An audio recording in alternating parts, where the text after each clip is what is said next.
ગઈકાલે મોડી રાત્રે એલસીબીને ખાનગી રાહે બાતમી મળેલ કે કેન્દ્ર શાસિત પ્રદેશ દીવમાંથી દરિયાઈ માર્ગે બોટ દ્વારા જાફરાબાદ અમરેલી ખાતે વિદેશી દારૂનો મોટો જથ્થો પહોંચાડવામાં આવનાર છે।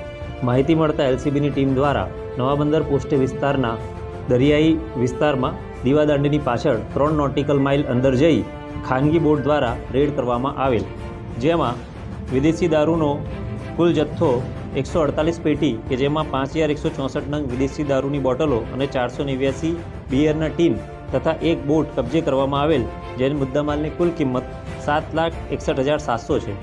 આ સાથે 3 ઈસમોની ધરપકડ કરવામાં આવેલ છે।